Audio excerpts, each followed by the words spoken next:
Richard Wolff is professor of economics emeritus at the University of Massachusetts Amherst and the author of many books including Democracy at Work, A Cure for Capitalism, and Occupy the Economy. This is his second appearance on the Soapbox here on WMPG. Richard, welcome back to the Soapbox. Thank you very much. I'm glad to be here. So I'm glad you could make it back. There were some threads of conversation that I would like to continue from last time, and then also I've read some articles of yours and heard some more speeches of yours, and I thought we could kind of continue down that road as well. So just recently, I'm way late to this party, but I'm reading Thomas Piketty's Capital in the 21st Century. Of course, this was very popular over the summer of over the winter of 2014. And as you know, he lays out the growing global problem of inequality, and he points out that the episodes of significant growth, particularly after World War II, around the world, both in Europe and in the United States, he sort of suggests that those were anomalous and that they're unlikely to occur again, and we may not even necessarily want them to occur again. However, he's also quite clear that he is not an anti-capitalist. He's not necessarily arguing against the capitalist system. Do you think that's a mistake? I don't know if it's a mistake. I think it's a wise career move. It is the behavior of an economist who has to look around himself and get along with an economics profession that has all but rooted out the people who were critical of capitalism. It's as far as you can go to be critical of capitalism without finally saying, gee, we ought to discuss an alternative system that might work better. That used to be a regular part of economics. In other words, not that long ago, in most economics departments, even in the United States, but for sure in places like Piketty's native France, that would have been regular conversation in classrooms, in seminars, in the hallways of the economics departments of the university. You would have heard debates over socialism, communism, capitalism, pros and cons and viewpoints and all of that. But after World War II, with the Cold War, basically the people who were interested in, sympathetic to socialism, communism, the Marxist theory that informs those things, were fired. I mean, there's no nice way to say this. They were pushed out of their jobs, and it was made crystal clear to young economists that if you show a lot of interest, let alone enthusiasm for any of that stuff, you can kiss a university career all but goodbye. And young people didn't want to do that for obvious reasons. And so interest in that, scholarship in that kind of atrophied. Now, in France, because of the strong tradition of socialism and communism, I mean, after all, in France right now, the Socialist Party has the presidency and is the majority in both houses of its legislature. So socialism is clearly not something that the French look at the way, for example, Americans do. But nonetheless, within the economics profession, Mr. Piketty is someone who is willing to go much further than most in finding fault with capitalism. But he's not yet prepared to draw the conclusion that if capitalism works in the way that his book shows it does, all 600-odd pages of his book show this unmistakably, that if capitalism works to produce as its basic quality a growing inequality of wealth and income, then in a different climate, this would have been more than enough to take that author of such an argument into the realm of raising the question, well, gee, if growing inequality is deemed to be a bad thing for a society, then maybe we ought to look at a different economic system that doesn't have built into it the tendency towards inequality that Piketty's book documents beyond any reasonable doubt, even in the minds of other people who are much more positive about capitalism than even he is. Yeah, he does have the benefit of having gathered a significantly greater amount of data than economists have used in the past to draw these conclusions. He does. By the way, just a footnote that may be of interest to your listeners. Piketty and his colleague, who's an American economist, and Emmanuel Saez, S-A-E-Z, who's a professor of economics at the University of California in Berkeley, they have been within the economics profession. You know, I'm a professor of economics. That's part of my life for many years. They have been the go-to researchers for at least 20 years for anybody, left, right, or center, who does work on the distribution of income and wealth. They maintain a website. It's available, by the way, to anybody, Saez and Piketty. And so this is, in a sense, a book that is not only, as you correctly put it, an extraordinary compendium of research, but it really is a kind of culmination of a good quarter century of research by himself and Saez, which is sort of the pinnacle of what the profession has to say on that all-important topic. So I'm curious, just to stay with this a moment longer. I think one of the big sort of recommendations that he makes towards the end of the book is a global tax on financial transactions as a means to sort of diminish inequality, global inequality. What do you see as first of all, is that going far enough? And what are the alternatives if we need to do something different? What would you suggest? Well, let's answer step by step. Is it an adequate response? My answer is no, and it's not even close. First of all, this idea of a financial transactions tax, which is usually, by the way, associated with an American economist named James Tobin, who got the Nobel Prize some years ago and who was, as it happened, my teacher at Yale University when I was a graduate student in economics. And it's often referred to, by the way, as the Tobin tax after him. This idea has been around a quarter of a century. During that time, it has been advocated by all kinds of people, like Mr. Piketty, and it has gotten basically nowhere, which is not a good sign for its prospects into the future either. The Europeans have been discussing it. They sometimes make noises that sound like they're about to do it, but then something intervenes, and mysteriously, I'm joking here, it seems to fall off the radar. It's been discussed here in the United States. It's possible that Bernie Sanders endorses it. I don't know for sure. I believe he does, yeah. Okay. And so it's been around, and it hasn't been able to go anywhere, and Wall Street makes it crystal clear that they don't want it, and all the people that are sustained by Wall Street, I'm being as polite as I can, have understood the message and become next to silent on the subject. So it's inadequate in the sense that it has no political muscle that I can identify behind it. Number two, even if we got it, the range of it's very, very small. So I don't see how, even if we got it, which I don't think we will, it would do much. I mean, it would lessen the inequality, but the inequality is so deep and it has become so extreme, particularly in the last 25 years, that it really does smack of a proposal that is very little and very late and isn't going to be adequate to the problem. So as for me, what I would propose, I don't like taxes. I'm a good American that way. I don't like them.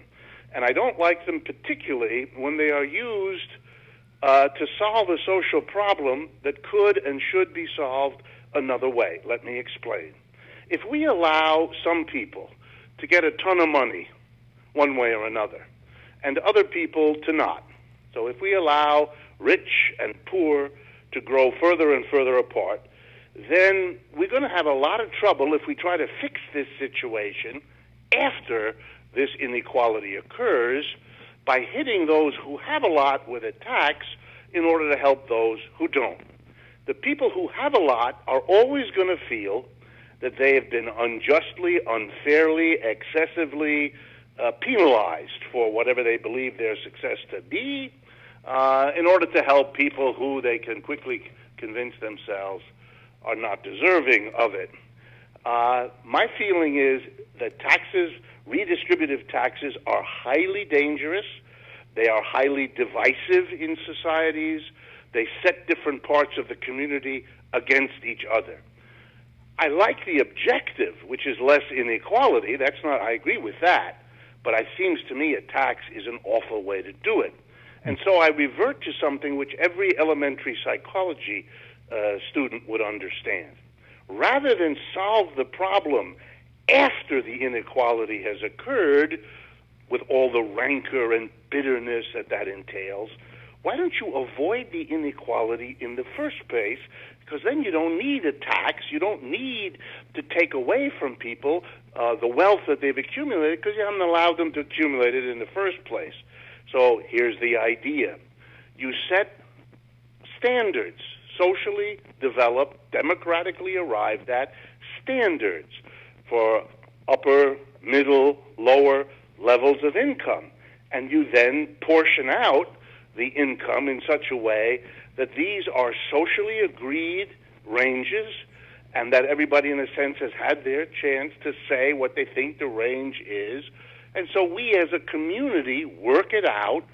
That would, of course, not allow the extremes of wealth and inequality that we have today, but it would build a consensus about what we have and obviate then any need for a tax, because we wouldn't be correcting an inequality. We wouldn't have let it emerge in the first place. And here's, by the way, an easy way to do it. I mean, easy in theory, obviously difficult politically. We decide on wages and salaries and other kinds of income in this society in a fundamentally undemocratic way. Most Americans work for companies of one kind or another, with a disproportionate amount of us working for very large companies. In those companies, it is a small group of people at the top. In a small company, it's the owner. In a larger company, it's the board of directors. They decide who gets paid how much, including themselves. And we aren't very surprised, or at least we shouldn't be, that they accord to themselves the lion's share of what they have to distribute.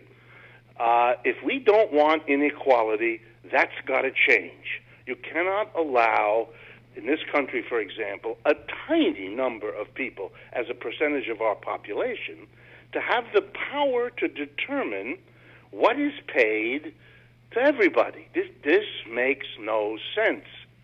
Even if you believe, I don't, but even if you believe that the market, so-called, determines wages and salaries through the supply and demand of labor, that still leaves the question, how do we distribute the profits that a company makes, the excess of its revenues over its costs? Well, the way a capitalist works, that's the property of the capitalist. And the capitalist, whether it's a board of directors or an owner, decides whether to pay out dividends to shareholders, whether to grow the company, whether to give himself a pat on the back of $1 million or whatever. And that distribution of the profits that we know everybody who works in an enterprise helps to produce, but allowing them to be gathered into the hands of and distributed by a tiny handful of people at the top, gives you the inequality that Mr. Piketty's book documents. And the better way to go, in my judgment, would be to have a social decision made in the community as a whole as to what constitutes reasonable gaps between higher and lower and middle-level workers that can take into account their skills, their education, their family needs, all the relevant variables. Human beings can do this, come up with something which is socially acceptable, and then we won't have to bedevil one another with taxes and other ex post efforts to correct something that could have and should have been handled better from the beginning. So obviously, you're calling for sort of fundamental structural changes to the American economy, and I think there's no way to do that without changing the global economy as well.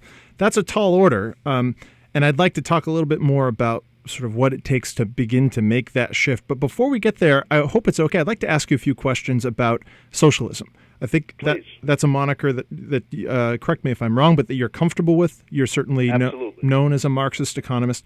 Yep. You alluded to the socialist parties in France, and there are sort of establishment political parties that are called socialist in Europe. Are they actually socialist? Because I mean, in Europe, they still have the neoliberalism, that we have here in America and elsewhere around the world, or are they just ineffective, or are they socialist in name only? Well, it's a great question. Socialism has been around now for at least 200 years. It's basically something that became important in the 19th century, spread globally in the 20th century, and so that there are now socialist parties and newspapers and organizations and you name it in every country on the face of this earth. So it has been an extraordinary expansion. It's crystal clear that what socialism fundamentally is a critical attitude towards capitalism. You can think of it as capitalism's shadow. So wherever capitalism grows and goes, its shadow goes with it, and it can no more get rid of its shadow than you or I could get rid of ours. It's part of the way the world works. Every economic system, like capitalism, has had its critics. Everybody in slavery didn't love slavery. Everybody in feudalism didn't love feudalism. And everybody in capitalism has never loved capitalism. It has always had its victims, its critics, and socialism has become the major tradition over the last 200 years of a criticism or a critical attitude towards capitalism. Having said that, though, because it has spread to so many countries in historically a rather short period of time, it is not surprising or strange that it has come to mean quite a range of different things. So to take your examples right from the start, in France, for example, a country I know well, my father was born in France, I speak French since my childhood. In France, the Socialist Party is a political party that is in power now, having won the last elections decisively. And it is a party that is in favor of keeping pretty much a capitalist system. That is, they do not propose to radically alter who owns the enterprises of France. They do not propose to alter how those enterprises are run. They're going to leave that pretty much as it is. However, they do believe in a very strong government whose job it is to regulate and limit and control that capitalism.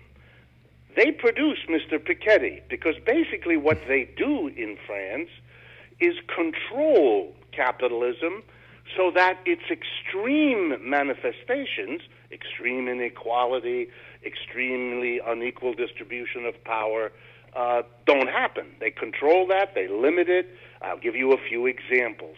In France, the law is, and by the way, this is a law that is so popular that it has been on the books for decades. Even when socialists were out of power, the conservatives were afraid to touch it. So, for example, when you graduate from college or high school and you enter the labor force, the law in France requires you to be given 5 weeks paid vacation every year. This is something most Americans will not have ever, or if they're lucky, towards the end of their working lives. But in France, it's a national law-governed right. In France, there is a national health service. You are covered for your medical expenses from birth to death, end of story. In France, if you have more than one child, you get a special allowance from the government to help you pay for the health and other costs of what are called numbered families, or familles nombreuses in French. and on and on and on. They have what we in this country would call, I don't know, social welfare society or a welfare state, whatever you want to call it. So for them, socialism simply means a heavy government intervention to kind of undo at least the extremes of wealth and poverty, privilege and misery that would otherwise exist, as Mr. Piketty's work documents, and as we can see from other capitalist countries. In other European countries, the socialist parties more or less agree with the French, that they have the same attitude. Some of them push to have another step, which is that the government should not only regulate private capitalists, but that in many areas the government should itself become the employer, that the government should set up state enterprises. Now, all capitalist countries have that. We have it here in the United States. The post office is a government-run capitalist enterprise. So is Amtrak. So are many colleges and universities that are run by state governments. So is the TVA, and on and on and on. But still, the mass dominating role in our society is played by private enterprise. Public enterprises, owned, operated by the government, which acts as a capitalist, is more typically found in these European countries. Then there's another kind of socialism which takes that last point much further. That's now the kind that you associate with the Soviet Union or China or Cuba, and that's where the government not only wants to control the situation in terms of not having extremes, but it takes a further step. It doesn't trust private capitalists. It doesn't believe that you can regulate them sufficiently to make for the kinds of society they want, and so they take a further step, and they basically push the private entrepreneur, the private capitalist aside, and the government takes over the enterprise and runs it. Now, that's still capitalism because it is still an arrangement in which a few people, this time government officials, make all the decisions, rather than a board of directors elected by shareholders, which is the way we do it. And the mass of workers come to work and do their job all day long and then go home at the end of the day. And they really don't have that much more say in that society than they have in this one. But it's the government that runs the enterprise through its systems and apparatuses rather than the private. Finally, there are socialists who are not happy with either of those two options. They don't like the kind of socialism practiced by the European political parties, and they don't like the kind of socialism that emerged in Russia, China, Cuba, and so on. And they tend to argue that much more far-reaching changes have to take place, that it isn't all that important whether the boss who bosses you around is a government official or a private person elected by a board of directors. It's more important that he bosses you around and that you don't have much of a say in the conditions of your work, remuneration, and so on. And for these people, and that's more where I fit, what socialism means is a change in how we organize the workplace. That it has to become, and there's no simple way to say this, it has to become democratic. That the decisions about what to produce and how to produce and where to produce and what to do with the profits should be made by the workers together, all of them, one person, one vote, a democratic decision, that if democracy is an important value in the communities where we live and where we select our political leaders, well, then it ought to be equally valid and relevant in our workplaces where we choose the leaders there, and we need to have participation and democratic rights because our lives are shaped at least as much by the circumstances of our work as they are by the circumstances of where our homes are located. And so it becomes a socialism that looks at the others not as though they're inadequate or insufficient, but that they are different definitions, and that it's important to take a position for and against one or the other in terms of where you as an individual stand.